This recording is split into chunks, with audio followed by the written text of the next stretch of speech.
I gotta say, the artwork is just getting better and better with each video. What's going on, guys? My name is Philpotts. Welcome back to the channel, and today we got a special treat today. We're going to be talking about confidence and how to become more confident as a person.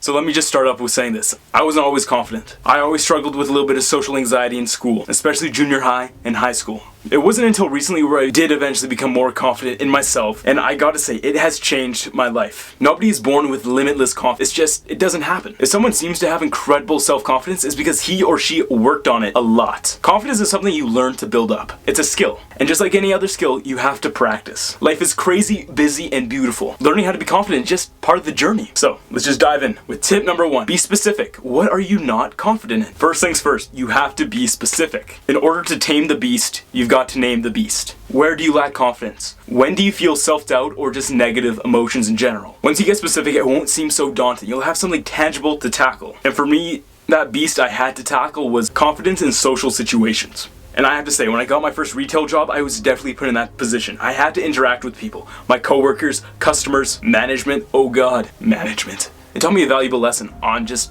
how to be more confident. And here I am today. Take a moment now, identify what you don't have confidence in, and put it into a complete statement. I do not have enough confidence in blank. Tip number 2, this is how to instantly become more confident. And that's body language. Shoulders back, eye contact, maybe a nice smile. Looks play a huge role on how people interpret you. I'm not talking about your hair or your clothes either. Your body language. If you want to get dates, win at business meetings, and influence people, you have to prep your confidence inside and out. Oftentimes we're only too focused on the words we actually say, and less focused on how we actually present ourselves. However, the majority of our communication is actually non-verbal. The how we say it is more important than what we say. Now get this crazy fact. Nonverbal communication makes up 60% of just communication in general. So if you only focus on your words, you're only focusing on 40% of the equation. And I'm no math expert, but 60-40, you're missing a good chunk with your body language. You have to get in the habit of portraying confidence with both your verbal channels and your nonverbal channels. Now be honest, when you walk into work, when you walk into a new area, do you look like a winner? Now this may seem like a strange question, of course you look like a winner, but the University of British Columbia makes it clear. We innately get bigger in our bodies when we feel prideful. We puff out our chest, we maybe put on a deeper voice, but we get smaller in our bodies when we feel defeated or ashamed.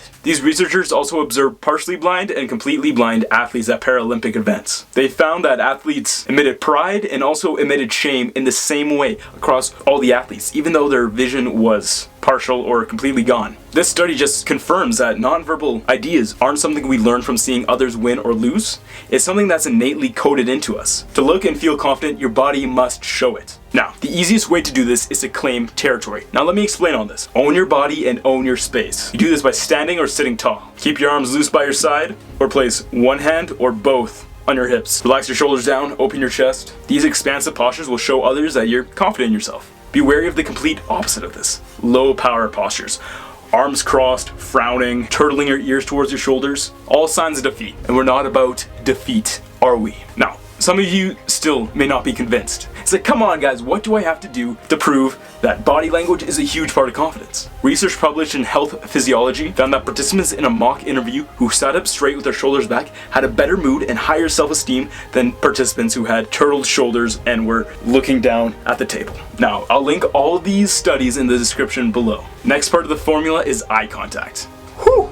Eye contact is so important. To increase your confidence, be sure to look the person in the eye when you're speaking, and as they're speaking too. Too often we look away, check our phones, are distracted by something else, maybe a pretty girl. This is not only rude, but shows very low confidence. Next, you want to engage in fronting. Fronting is when you aim your torso and your feet towards the person you're trying to talk to. Non-verbally, this is a sign of massive respect. When you do this, you look incredibly focused, put together, confident, and charismatic. Be sure to keep your torso and toes pointed at the person you're speaking to. Now let's do a quick summary of all of these. You have to have confident body language. You have to look the person in the eye. You have to claim your space and practice fronting. Now, this is a big one. Number 3 is positivity. Oh my God. How many times have we been not positive? Me personally, a lot. And that's my own loss. Thinking positively has massive, massive benefits. It can manifest itself in so many ways. The first action you can take to thinking more positively is change your focus. Where focus goes, energy flows. Instead of getting hung up on all the things that could go wrong, get hung up on all the things that could go right. Think about how you're going to nail that presentation, how you're going to ask out that hot blonde. Replace negative words with positive ones. And start seeing the bright side of situations. By changing your focus internally and externally, you're changing your state. And by changing your state, you're completely changing your life. So, just think positive. Easy. Number 4, have a growth mindset. What do you think being confident entails? You may have this notion that confidence only stems from prior success, that you can only become truly confident in yourself when you've had a major success. This core belief is whack. Just get it out of here. Stop believing in that. Confidence doesn't come from your outward achievements, it comes from within. Being confident means if you do fail, who cares? Pick yourself up and learn from it. In life, you only win and you learn. There is no fail, unless you do get curved by a hot blonde you're trying to ask out.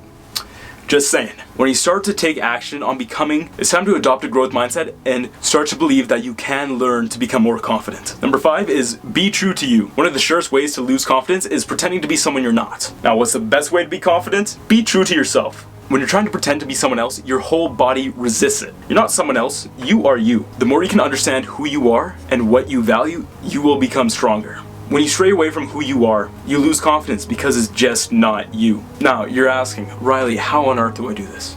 Start by writing a list, my friend. Write a list on what makes you unique.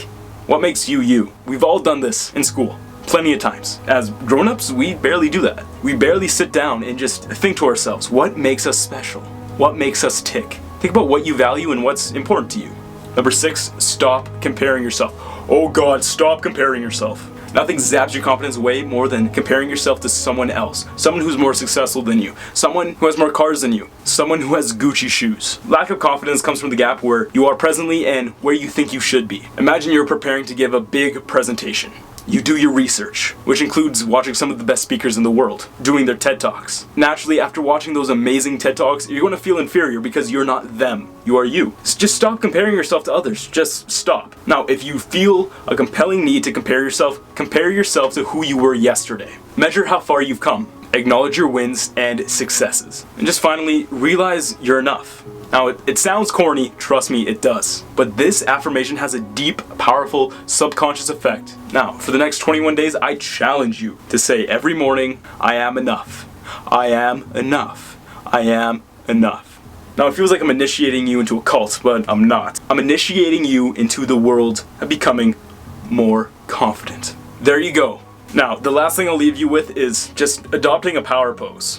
While I do my outro, you're gonna watch me in the top left-hand side. That'll do it for me, guys.